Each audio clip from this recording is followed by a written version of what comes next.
Hi everyone, welcome back to the channel. Today I'm going to test another car head unit. This one is called the Carpodgo, and specifically I have the T3 Pro model with me, which is currently the newest and basically the only one available because Carpodgo always has just one product on the market, the latest one. And right now that's the T3 Pro. So here it is in the car. The sun is shining pretty brightly, but you should still be able to see it relatively well. In fact, even from the passenger seat, it's quite visible. This is a display capable of a maximum brightness of 700 nits with a resolution of 1920 by 720 pixels.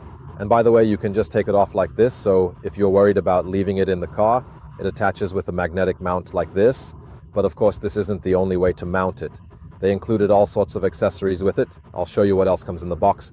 So what you get with it is this kind of cigarette lighter charger, which also has a regular USB port you can use.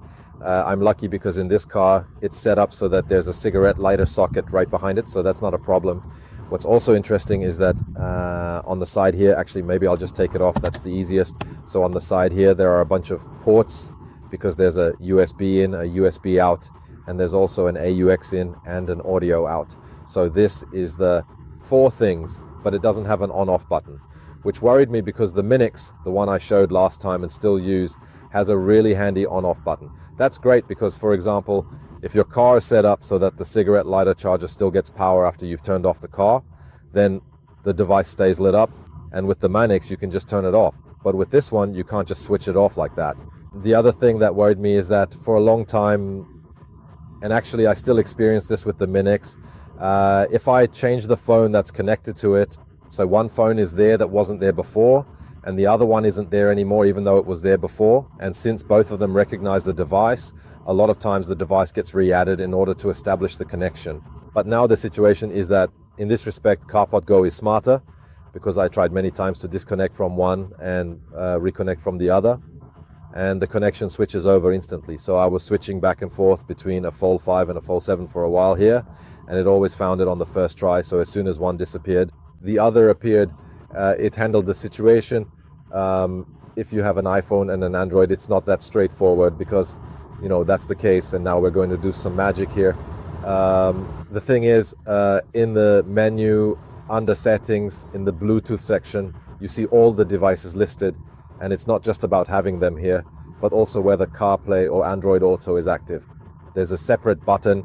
So if you now switch from Android Auto to CarPlay, it disconnects Android Auto, restarts, and then it can process the iPhone. But honestly, this isn't a big deal either because basically it works. In terms of display size and the size of the frame, this is basically the same as the Minix, and also when it comes to connection and mounting options, but there are a few extras. One of these extras is this little cable. This is an OTG cable. As you can see, one end is Type-C, which you can plug into this device here. And then you have a USB port. So basically, you could say that it doesn't take up your USB port or your Type-C port, but rather the power just passes through it, so you can use it to power something else. Now, they've also included this. This is a reversing camera.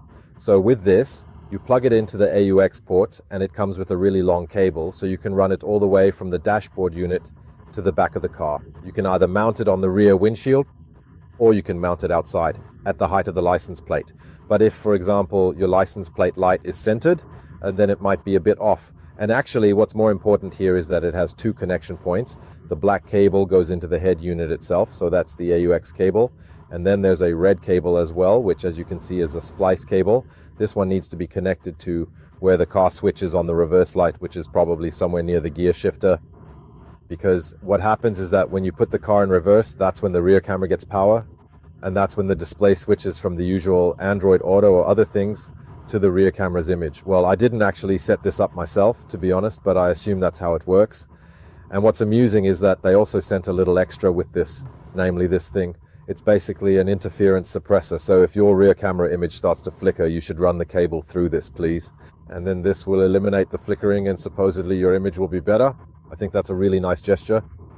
And regarding the mounting, you should see that there's this solution where you basically attach it to the dashboard, and it has an arm that you can extend as long as you need, and then you can place it more or less on top of the center console just like I did. If the top of your dashboard isn't this flat type but is a bit more complex than this, or not even, if you don't really have space for this, then there's also a solution you can stick onto the window which is a little console with 3M adhesive. There are some that are even shorter, so they don't have an arm. You just stick them wherever you like. Like I could have put one here too.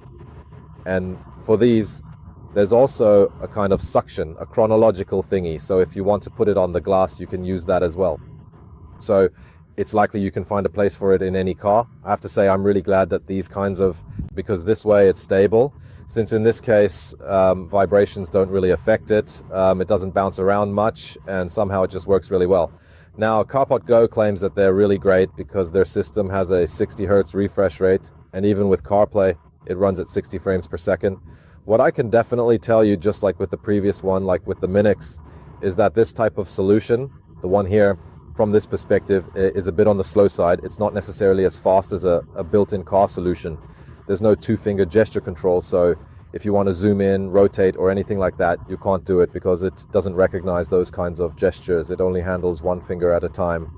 So in any case, reviewing the route is a bit more cumbersome than you would otherwise do. This is definitely a drawback, but maybe with this, you can live with it. And another thing that's very important, which I already mentioned in the previous head unit review, is the voice navigation feature and how the sound is handled. Because here, if I go into the settings, there's an audio output menu, and this really shows what's important. There are 4 options: dual Bluetooth, FM, AUX, and speaker. These are the 4 types of solutions. Right now I'm using dual Bluetooth, and I recommend this to everyone. Dual Bluetooth means that your phone connects to this unit for the display, and at the same time, it connects via Bluetooth to your car's built-in head unit. This means that here you only see the image, but all the sound still comes in and goes out through the car's speakers, and you also handle phone calls through this system. You can use the buttons on the steering wheel to skip tracks, so nothing changes compared to before. Only the display is now on this unit. We have 2 more solutions. There's FM, which means the system turns this device into an FM transmitter, and you can basically use it with your radio on a certain frequency. It always automatically switches back to Android Auto, which the other one didn't do. Maybe that's intentional, but I'm not really happy about it. Then there's AUX, where you connect it through the jack port, and there's the speaker mode, where the device itself plays the sound. Well, you don't want that because it sounds really boxy, so that's not ideal.